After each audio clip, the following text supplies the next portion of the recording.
Look, the Israelis right now are scared to death. Scared to death.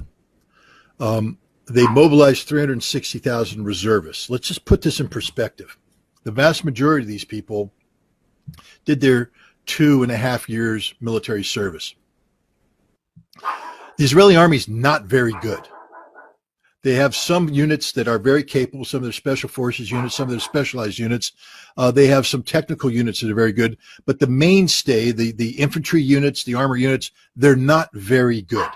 And they have become even less good by being pulled back from conventional combat duties to policing duties in the West Bank. So most of these reservists spent their time walking the streets in the West Bank, learning how to break the arms of 10-year-old children, how to rough up 15-year-old girls, and how to belly shoot 60-year-old men. That's what they did. Brutal occupation. It was horribly demoralizing for many of these people. They didn't like doing this. And when they left the military, they didn't have a high regard for the military. So now they're back. But this time they're being called upon to do something that nobody in Israel wants to do. Go into Gaza. Why? Because in 2014, they went into Gaza and Hamas handed it to them. In 2006, they went up against Hezbollah and Hezbollah handed it to them. The Israeli army just isn't that good, and they're scared to death because Hamas is waiting for them. This is one giant ambush, and the Israeli intelligence is blind. They don't know where they are. They're going to have to go in there and probe, and as they probe, they're going to be blown up, ambushed, slaughtered, and they know this. The other thing that scares them is once they go into Gaza, they're going to be committed to that battle with the bulk of their reserves.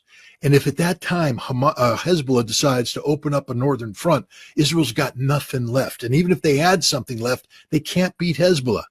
They can't beat Hezbollah. They know it. They've exercised it. Last year, Chariots of Fire. This year, Firm Hand. Those are the names of two major exercises where Israel tested its ability to fight a conflict against the Palestinians and Hamas in the West Bank and Hezbollah up north, and they can't do it. They don't have the resources to do it. Now you throw in Iran, and they're definitely screwed. So America is stepping. It's not working. 2 aircraft carrier battle groups and an amphibious ready group with 2,000 Marines does not a war win.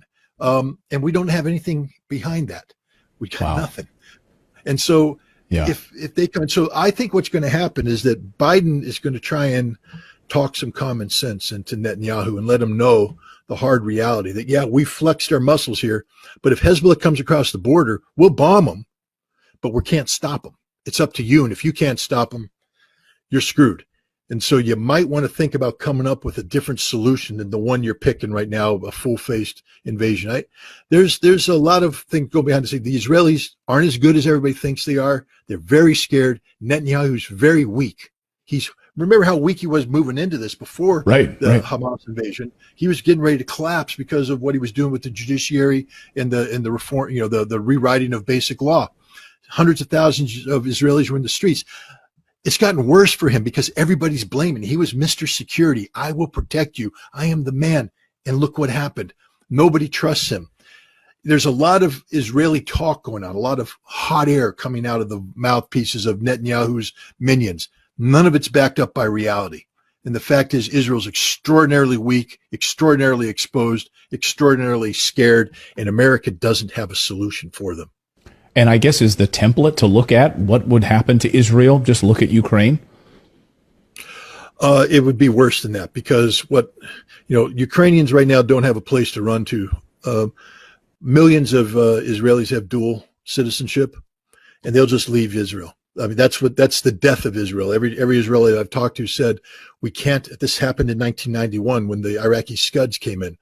One of the big things they were saying is it's not so much the damage, physical damage that the Iraqi Scuds are doing. It's the emotional and psychological damage it's doing to Israelis. If we can't get the European Jews and the American Jews to want to come here and stay here, it's over for the Israeli experiment. And if Hezbollah can come in and threaten northern Israel, if Hamas can continue to threaten, it's over. People will flee. Millions of people will leave and they will never come back. And that's it for Israel.